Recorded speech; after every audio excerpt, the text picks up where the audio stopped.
Around mid-August, a video of Ray Rice was released of him actually punching his fiancee and now wife in the face and knocking her unconscious, and then dragging her unconscious body out of an elevator. And this recent Ray Rice incident has highlighted a very weak domestic violence policy in the NFL. So before 8/28, the policy in the NFL was that everything was up to Roger Goodell. Both these pictures are of him. He's the commissioner of the NFL. Everything was on a judgment basis to him. It was usually around 4 games. Originally, before the video of Ray Rice was released, he was only suspended 2 games.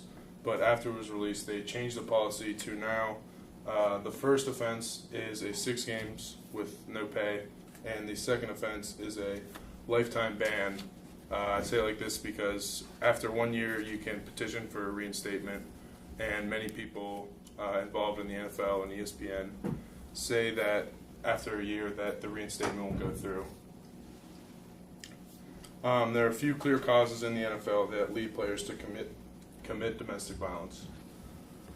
The most common crime in the NFL, according to an article by Benjamin Morris on a website called 838, which is a crime lab data website from 2014, the most common crime is domestic violence, and according to the database, 48% of player arrests include domestic violence or assault. The income in the NFL is in the top 1%, and the poverty line in the NFL is 0%. This is also from the article by Benjamin Morris, and according to him, this should not lead to domestic violence in the NFL or in the average American home. The most common player arrests are for DUI, and they are assault related, and the general public is DUI and drug related. So the most common arrest in the NFL is assault, and the most common arrest is drug related, taking out DUI. NFL players are much larger and bigger, stronger, just very large human beings. You can see these are just professional sports in general. The NFL players, the average is around 6'2", 265 pounds, pretty large for a normal person. And according to the CDC website in 2014, an NFL offensive lineman or defensive lineman is around 6'5", 310 pounds. And for a look, I'm also 6'5", so that's about how tall they are. This is Bradley Bunkley. He was not arrested for domestic violence. I just used that to show how large linemen are. And the average American is 5'7", 195 pounds. So why so much domestic violence?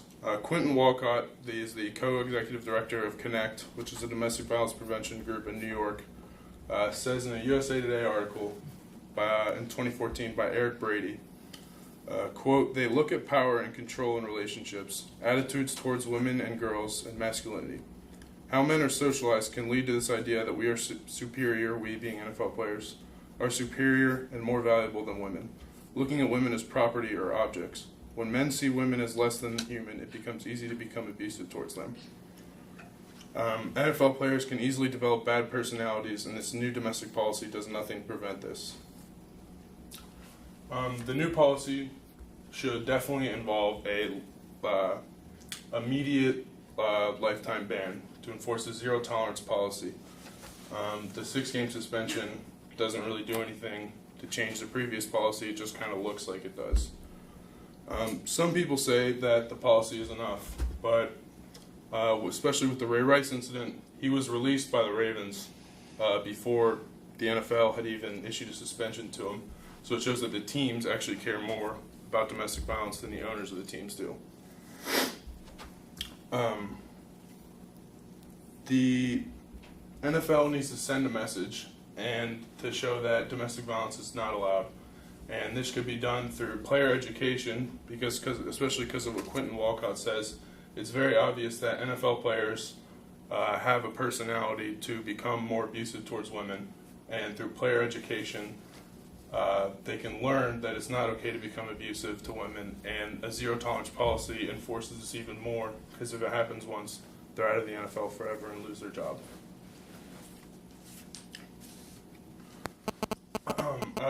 All football players look up to NFL players, and my uncle actually coached at Rutgers when Ray Rice was there, and my grandpa used to be the head coach of Rutgers, so we were family friends with Greg Schiano, who was the head coach of Rutgers when Ray Rice was there.